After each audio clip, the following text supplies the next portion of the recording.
My name is Olivia Foster, and I'm 32 years old. 6 months ago, my own sister stood in front of our entire family, 20 people at a restaurant, and accused me of trying to seduce her husband. The room went silent. Forks stopped moving. Everyone stared at me like I was some kind of homewrecker. I lost my home that night, my reputation, and I thought I'd lost my sister forever. But here's the thing about accusations built on lies. They have a way of crumbling. Today, that same sister is begging me to take her in. She's divorced, homeless, and desperate.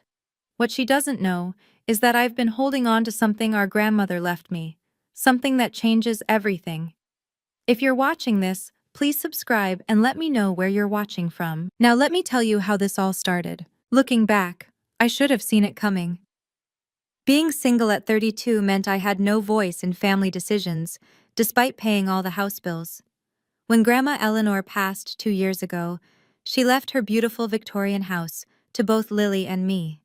But somehow, when Lily got married to Mark Sullivan 6 months later, they moved in and suddenly it became their house. I was just the single sister living in the guest room of what used to be my own home. "You don't need all this space," Lily would say, spreading her wedding china across Grandma's antique dining table. "When you finally find someone, we'll figure something out." That stung. But what hurt more was how the family just accepted it. At every gathering, I was seated at the kids' table, literally, because the couples needed to sit together. My opinions on house repairs? Ignored. My request to keep Grandma's library intact? Overruled for Mark's home gym. Then Mark started getting too friendly. At first, it was small things. He'd compliment my cooking when Lily wasn't around, touch my shoulder when passing by, text me about house stuff at midnight. I kept every message, thinking I was being paranoid. "Thanks for dinner, Liv. Lily's lucky to have a sister like you," one text read at 1 a.m. "Just asking about the plumbing," he'd say if Lily noticed him on his phone. I started avoiding being alone with him. I'd leave when Lily went to work, come back only when I knew she was home. But Mark was persistent, and I was running out of excuses. The house I'd grown up in was becoming a prison, and my own sister held the key. The dismissiveness got worse every week. Lily redecorated our grandmother's bedroom without asking me, the room where I'd spent countless hours reading to Grandma during her final months. She donated Grandma's vintage dresses to Goodwill while I was at work, keeping only the jewelry for herself. "You never wear dresses anyway," she shrugged when I found out. Mark would accidentally walk into the bathroom when I was showering, claiming he didn't know I was home. He'd sit too close during movie nights, his leg pressing against mine while Lily sat oblivious on his other side. When I moved away, he'd smirk like it was some kind of game. One evening, I came home to find them hosting a dinner party in my house, and I hadn't even been told. "Oh, we thought you had plans," Lily said, not even looking up from her wineglass. "There's leftover Chinese in the fridge."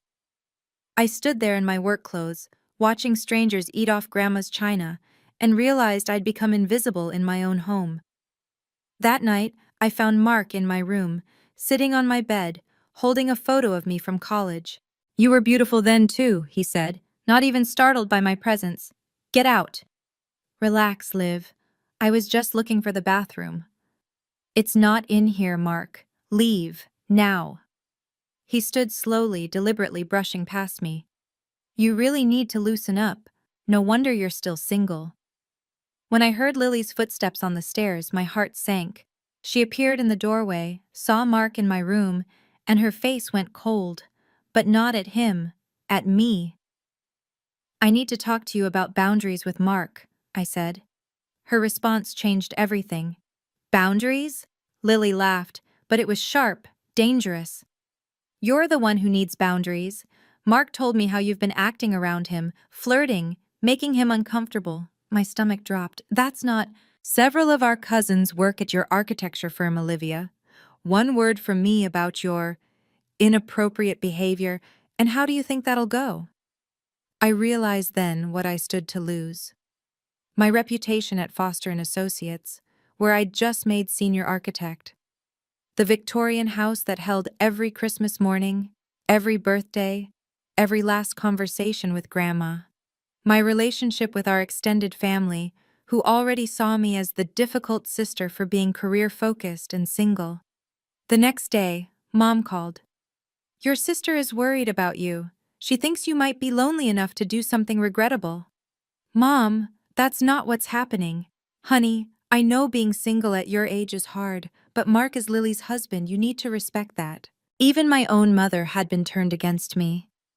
At work, I noticed whispers stopping when I walked by. My cousin Janet, who worked in accounting, avoided eye contact in the elevator.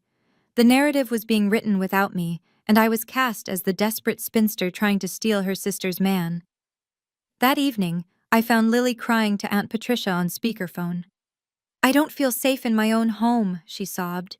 "Mark says Olivia makes him so uncomfortable, he doesn't want to be here when I'm not around." The lies were spreading like wildfire. My professional reputation, my family relationships, my home, everything was on the line.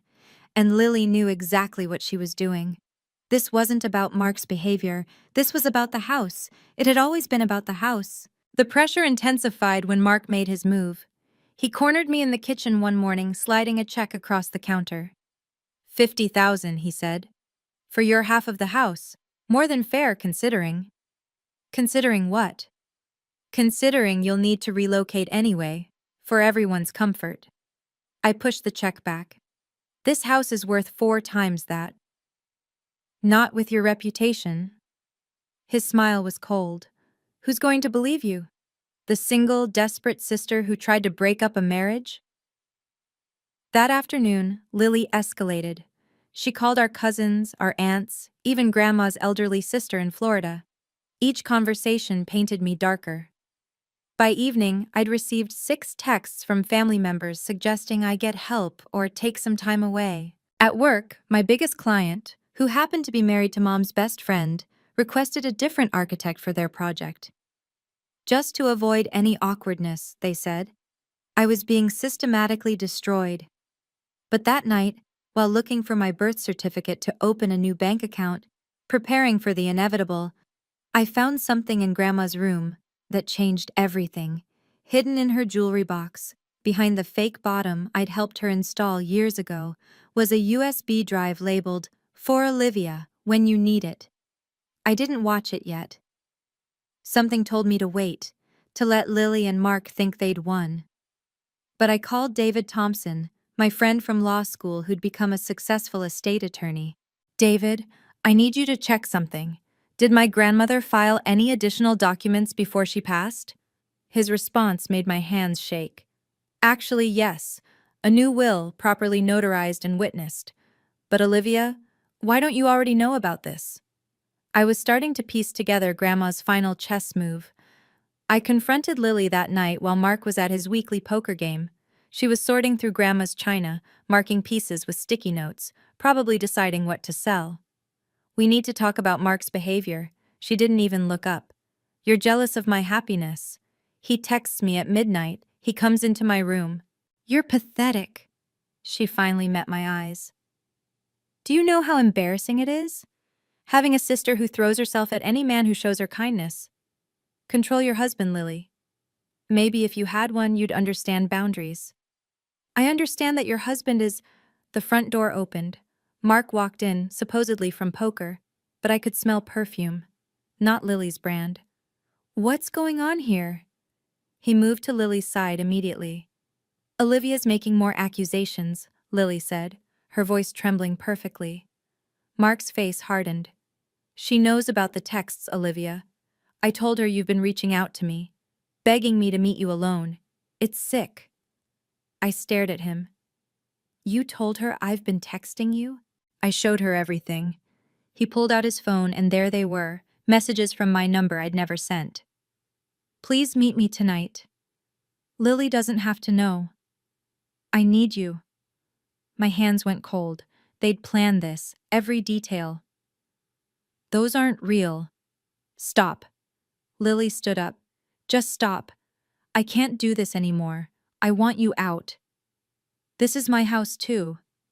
"Not for long." Mark wrapped his arm around Lily. We're calling a family meeting. Next week. The whole family needs to know what kind of person you really are. Lily smiled then, and it was nothing like the sister who used to braid my hair. 7 days, Olivia. Find somewhere else, or I'll tell everyone the truth about you. The week that followed was torture. Lily made her preparations like a general planning an invasion. I heard her on the phone with relatives, her voice dripping with false concern. I didn't want to burden everyone, but it's gotten so bad. Yes, the family dinner on Saturday. We need witnesses. We need support. She posted on social media about difficult family situations and protecting your marriage, garnering sympathy from friends who didn't know the real story. Mark played the wounded husband perfectly, telling his golf buddies about his uncomfortable home situation. I spent those 7 days differently. I visited David's office, where he showed me the new will, dated just 1 month before Grandma died. The house is yours, Olivia, completely. Lily gets a monetary inheritance, but the house? That's all you. Why didn't anyone tell me? Your grandmother specified it should only be revealed if necessary. She wrote a letter explaining why. Want to read it? I shook my head. Not yet. Is there anything else? David smiled. Check your grandmother's safety deposit box. She left something specifically for this situation. At the bank, I found the USB drive contained a video. Grandma, frail but sharp-eyed, speaking directly to the camera. I watched 30 seconds, enough to know this would change everything, then stopped. The timing had to be perfect. The night before the family dinner, Lily made one last play. She moved my belongings to the garage while I was at work. When I came home, she was repainting my room. Just getting it ready for a nursery, she said sweetly. Mark and I are trying for a baby. You understand, don't you? A real family needs this space. There's a family dinner next week. We'll discuss this properly then, I said, echoing Mark's words from days earlier. Lily's smile faltered slightly. She hadn't expected me to be calm. The morning of the family dinner, I prepared like a lawyer heading to trial. Every document organized, copied, and secured. David would arrive separately, briefcase in hand, ready to authenticate everything when the moment came. I'd discovered more than just the will. In Grandma's safety deposit box were receipts, proof she'd paid for the house renovations Lily claimed were theirs, bank statements showing I'd covered utilities and property taxes for 2 years. Even a handwritten note from Grandma. Olivia, your sister's greed will be her downfall. Be patient. Be smart. The truth always wins. That afternoon, I received an unexpected text from an unknown number. Check his Instagram. Sarah from accounting.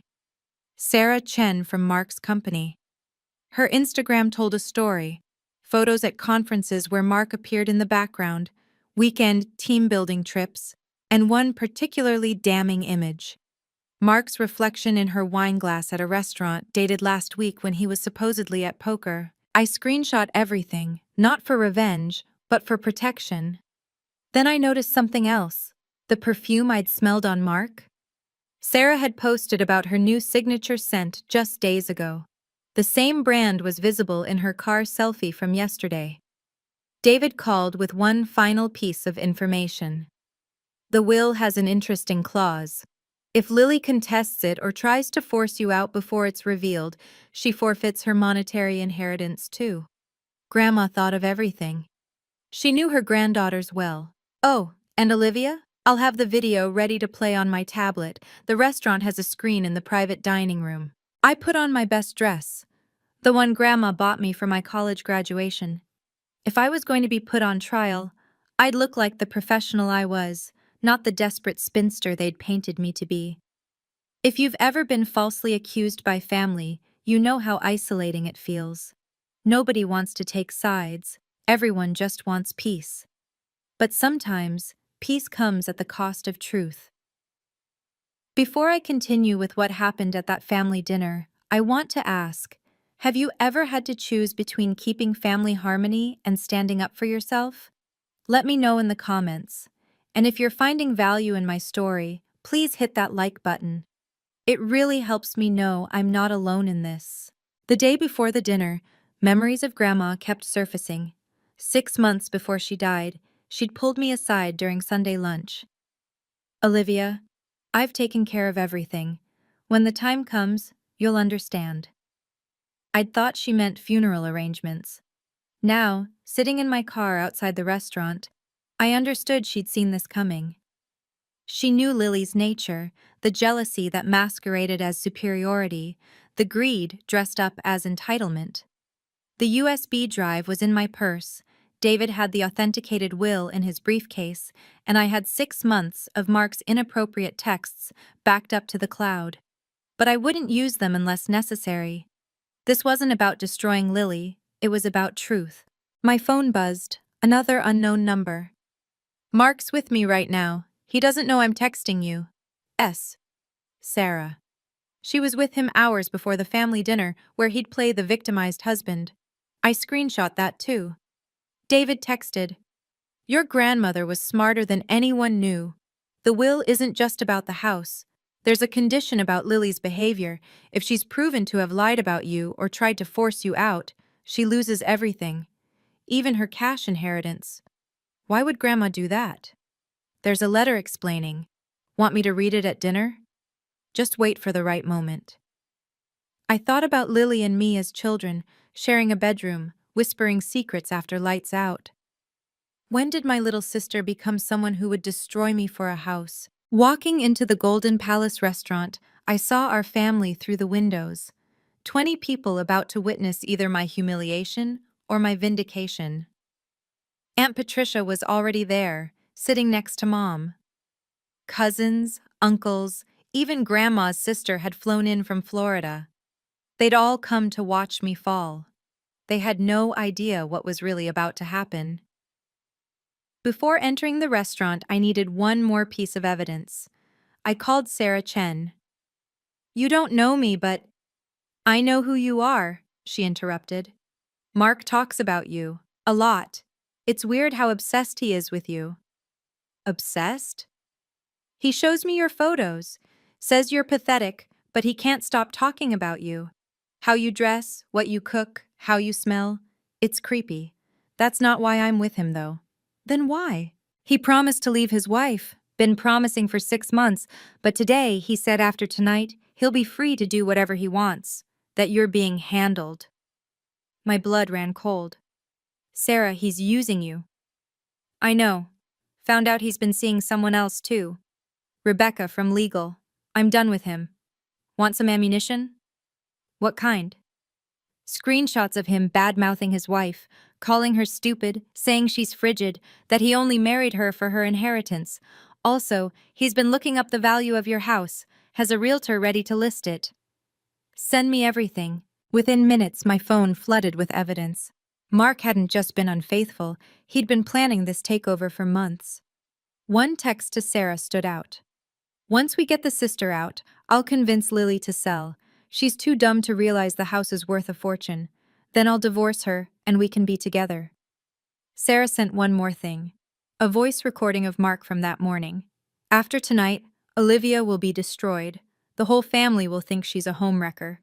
Lily believes everything I tell her. It's almost too easy." I forwarded everything to David with one instruction. "If things go badly, play this." Walking through those restaurant doors, I felt Grandma's presence beside me. The truth was about to set us all free. The Golden Palace's private dining room fell silent when I entered. 20 pairs of eyes tracked my movement to the only empty seat, at the far end of the table, quarantined like a disease. Lily sat at the head, Mark beside her, playing the devoted husband. She wore Grandma's pearl necklace, the one meant for me on my wedding day. The message was clear. I'd never need it. "So glad you could make it," Lily said, her voice dripping false sweetness. "We were worried you might not show." Aunt Patricia shifted uncomfortably. Mom wouldn't meet my eyes. My cousins whispered behind their hands. The judgment was palpable, pressing down like humid air before a storm. I sat down, back straight, hands folded. Professional, calm, everything they didn't expect. Before we order, Aunt Patricia said, I think we need to address the elephant in the room, the house situation. Yes, Lily jumped in quickly. It's become unbearable. I don't feel safe in my own home. Mark reached for her hand. My wife shouldn't have to live in fear. Fear? I almost laughed, but I stayed silent, letting them dig their grave deeper. Uncle Robert, our family patriarch since Grandpa died, cleared his throat. Olivia, these are serious accusations. What do you have to say? Every face turned to me, waiting, some hoping for drama, others for quick capitulation. I saw David enter quietly, taking a seat near the door. He gave me the smallest nod. I think, I said slowly, we should hear exactly what Lily's accusing me of. In detail, in front of everyone. Lily's eyes glinted. She thought I was walking into her trap. If that's what you want. She stood up, hands trembling for effect. The performance of her life was about to begin, and she had no idea it would also be her last. Lily pulled out her phone with shaking hands. I never thought my own sister would try to destroy my marriage. Her voice broke perfectly on cue. These are texts Olivia sent my husband. She connected to the restaurant's screen, displaying the fabricated messages for everyone to see. Please meet me tonight. I dream about you. Lily doesn't deserve you. Gasps rippled through the room. Aunt Patricia covered her mouth. Mom's face went pale.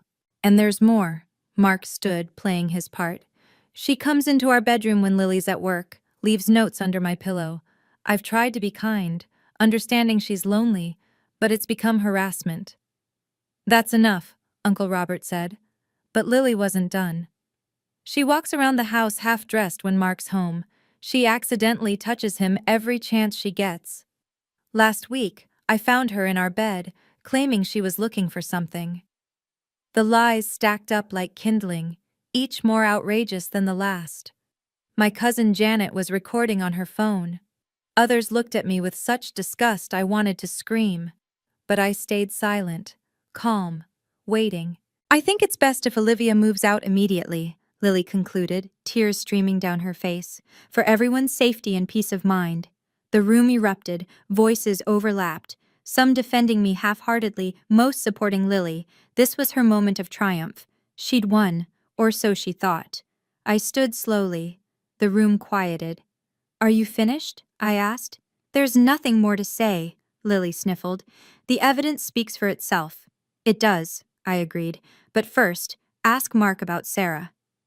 Mark's face went white. Not pale, white like paper, like death, like truth finally catching up.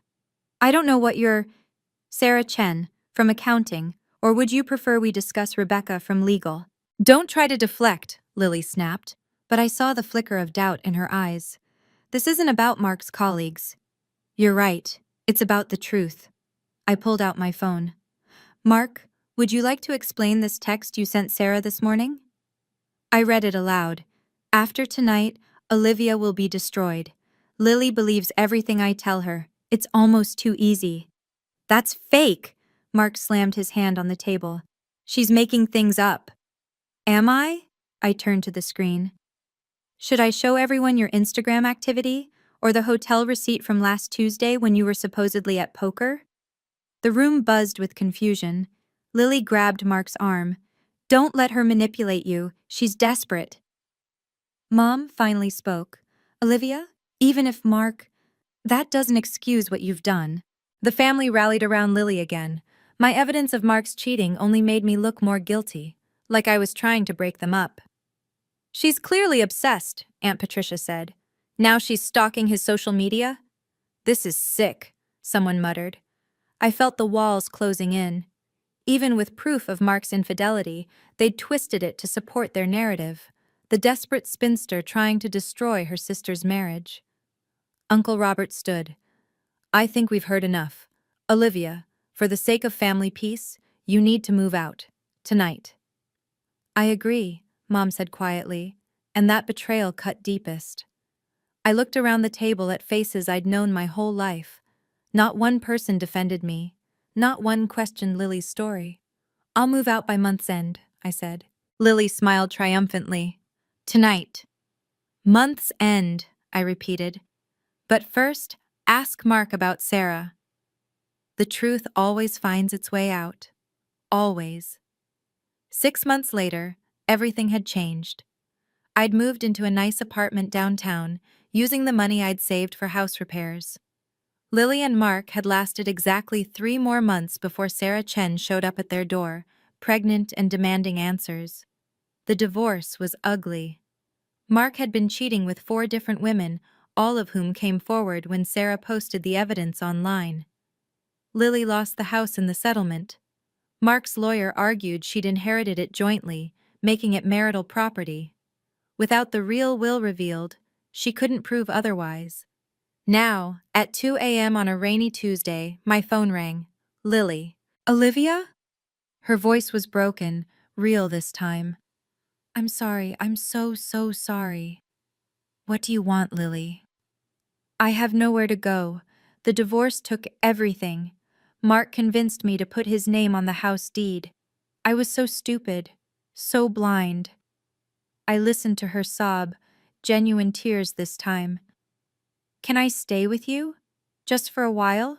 I know I don't deserve it, but you're my sister. The family dinner is this Sunday, I said. We'll discuss it there. What? Why would... Same restaurant, same room, everyone will be there. She was quiet for a moment. You're going to humiliate me. No, Lily, I'm going to tell the truth. I hung up and texted David. It's time. Then I opened Grandma's letter, the one I'd saved for this moment. My dearest Olivia, if you're reading this, Lily has shown her true colors. The house was always meant for you. You loved it, not for its value but for its memories. Lily only sees dollar signs. The truth will set you free, my dear. Use it wisely. Karma works in interesting ways. She called me crying at 2 a.m., not knowing the best part was yet to come. Sunday arrived gray and drizzling, fitting for a reckoning. The same private room, the same 20 faces, but the energy was different. Lily sat where I'd been banished 6 months ago, at the far end alone. She looked smaller somehow, designer clothes replaced with department store basics. The confidence that came from Mark's money and manipulation had evaporated. She'd apologized publicly on social media, admitted she'd been wrong about me, but the family remained cold. Being wrong was one thing, being cruel was another. Thank you all for coming, I began, standing where Lily had stood to destroy me. I know these past months have been difficult for everyone. Olivia, Lily interrupted, tears already flowing. Please, I know I was horrible. Mark manipulated me. He made me believe... Let her speak, Uncle Robert said sharply. He'd apologized to me privately, ashamed of his rush to judgment. Lily stood, wobbly. I'm sorry. To everyone, but especially to Olivia. I accused her of something terrible. I was wrong. I was jealous and stupid, and I let Mark poison me against my own sister. She turned to me. Please, I need your help. I have nothing, nowhere to go. The room waited for my response. Mom reached for my hand under the table, her way of asking for mercy. Before I answer, I said, pulling out an envelope, there's something you all need to know. David stood up from his seat by the door, briefcase in hand. I'm David Thompson, estate attorney for Eleanor Foster. Lily's face went pale. What's happening? Grandma left something for this exact situation, I said, my voice steady. The screen flickered to life behind me. There was Grandma, frail but fierce, about to change everything once more. Grandma's voice filled the room, clear despite her age. If you're watching this, then Lily has done exactly what I feared she would. Lily sank into her chair. No, no, no. I'm leaving the house entirely to Olivia, Grandma continued. Not because I love her more, but because I know Lily's nature. She's always been driven by greed and jealousy. Even as a child, she'd rather break Olivia's toys than share. David opened his briefcase. This will was properly notarized 1 month before Mrs. Foster's passing. The house belongs solely to Olivia Foster. But there's a condition, Grandma's video continued. Olivia, you must offer Lily shelter if she ever truly needs it, but only if she's shown genuine remorse and treated you with respect. If she's tried to force you out or harm you, she forfeits even this mercy." The room erupted. Aunt Patricia gasped. "You mean Olivia owned the house all along?" "Every accusation, every lie, every moment of humiliation," I said quietly. "I could have stopped it by revealing this will. But Grandma was right. Lily needed to show her true self."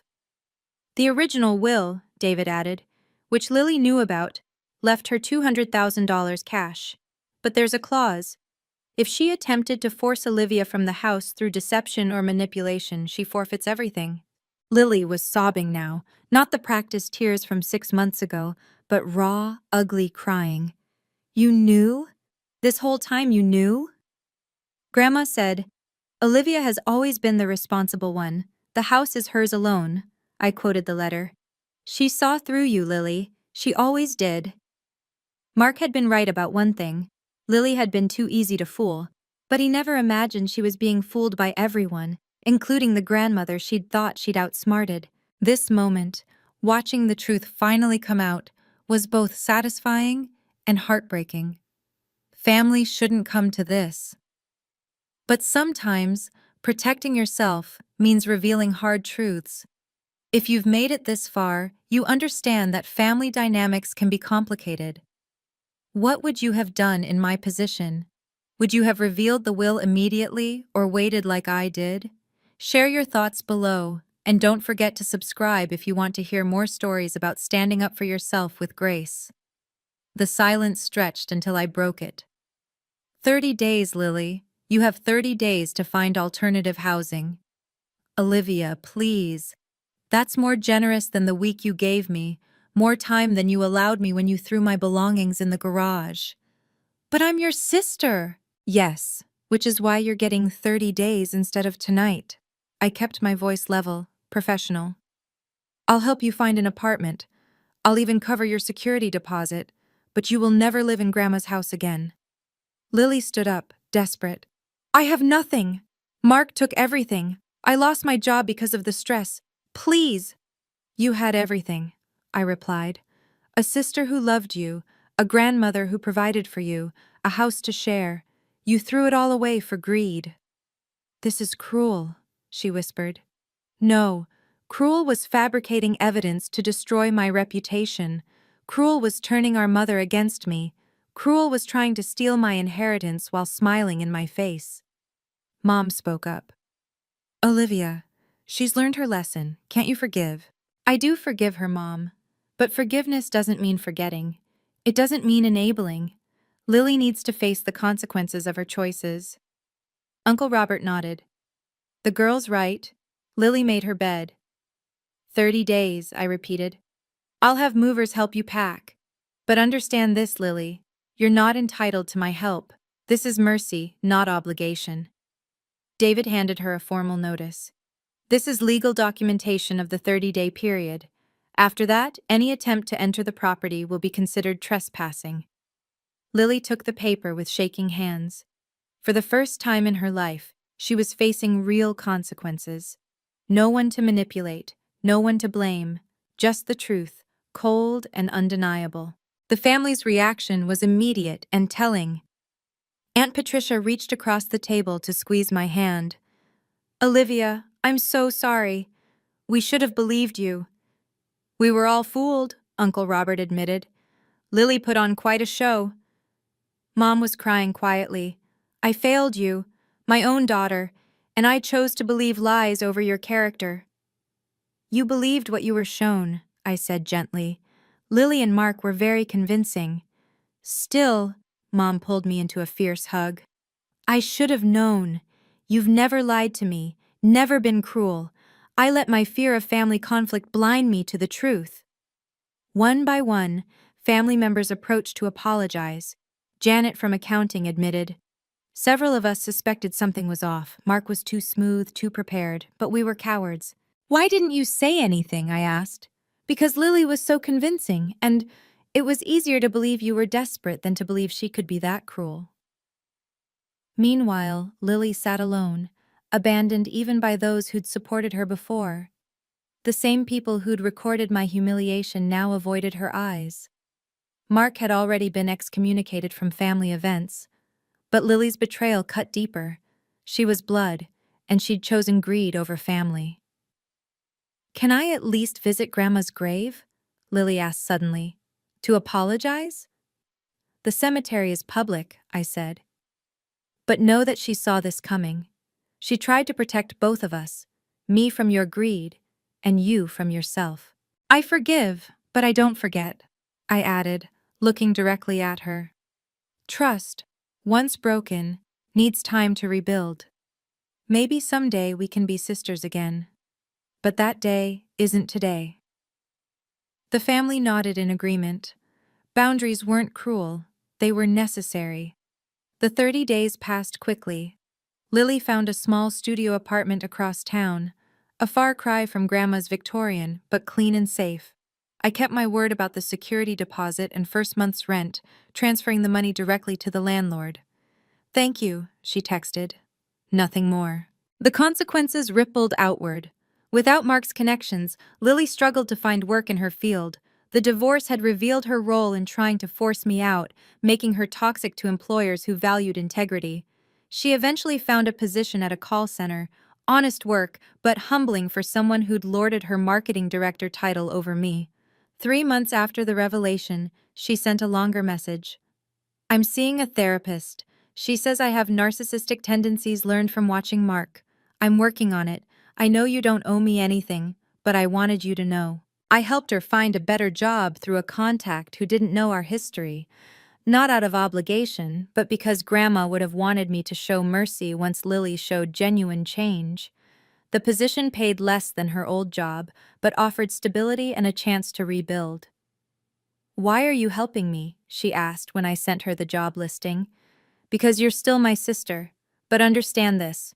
I'll always be your sister, but I'll never be your safety net again." She nodded, finally understanding the difference between love and enabling. Mom told me Lily had started volunteering at a women's shelter, working with others who'd lost everything in divorces. "She tells them about what she did to you," Mom said, uses it as a cautionary tale about greed and jealousy. Perhaps she was learning. Or perhaps she was performing again. Time would tell, but I wouldn't be close enough to find out. With Lily gone, I finally made Grandma's house truly mine. The room Lily had started painting for a nursery became my home office. Mark's gym equipment was donated, and Grandma's library was restored. Every corner reflected the peace I'd fought to earn. Work flourished once the truth came out. The clients who distanced themselves returned, apologizing for believing gossip. I was promoted to partner at Foster and Associates, a position I'd earned, but might have been denied if Lily's lies had stuck. Family gatherings became peaceful again. Without the toxic dynamic of Lily and Mark's manipulation, we remembered why we loved spending time together. Sunday dinners returned to Grandma's house, my house, with the kitchen full of laughter instead of tension. "You've changed," Mom observed one evening, helping me dry dishes. "You're stronger." I always was strong, I just stopped letting people convince me otherwise. David Thompson became a regular dinner guest, and eventually, something more. "I admired how you handled everything," he admitted. "Patient, strategic, but never cruel." "Grandma taught me well," I replied. 6 months after everything settled, an envelope arrived addressed in Lily's handwriting. Inside was a wedding invitation. She'd met someone new, a teacher who knew her history, and chose to love her anyway. The note attached said, "I don't expect you to come, but I wanted you to know I'm trying to do better this time." I sent a gift, but didn't attend. Some distances are necessary for healing. The house felt different now, lighter, warmer, more like when Grandma was alive.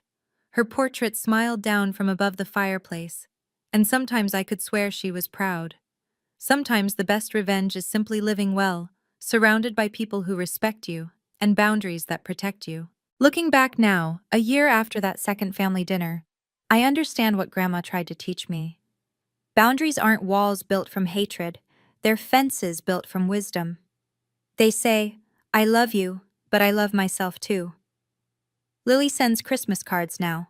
Brief updates about her life, always ending with, "I understand if you don't respond." I send cards back, equally brief, equally distant. She's remarried, seems happy, and claims she's different. Maybe she is. But trust, once shattered, can never be fully restored, only rebuilt into something different, more cautious, more aware. The house stands as a testament to Grandma's wisdom. She knew that leaving it to both of us would have destroyed our relationship completely. By giving it to me alone, with conditions for mercy, she forced Lily to face her true nature while protecting me from it. Even in death, she was still parenting us, still teaching us who we really were. I've learned that family isn't about blood, it's about respect. The cousins who stood by Lily when she lied were cordial but not close. The aunt who immediately believed the worst of me? She's invited to gatherings but no longer trusted with secrets. Meanwhile, David's family has embraced me completely, showing me what unconditional support actually looks like. People ask if I regret waiting 6 months to reveal the truth. No. If I'd shown the will immediately, Lily would have played victim differently, claimed I'd manipulated Grandma, contested the will, dragged us through court.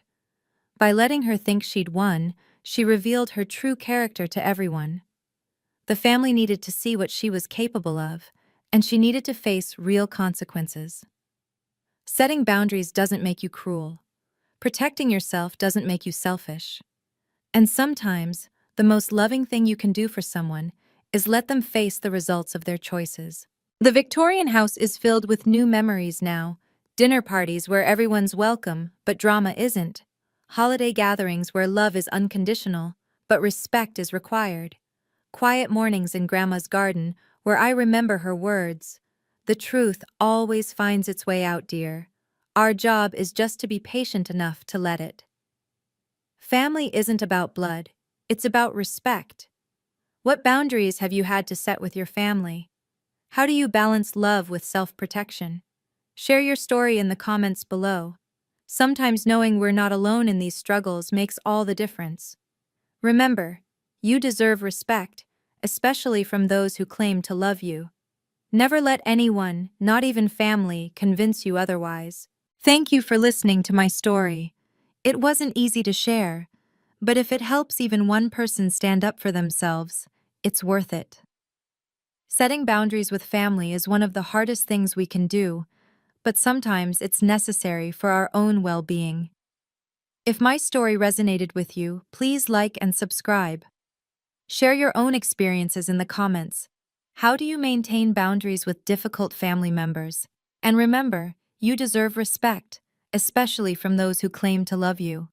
Until next time, take care of yourselves.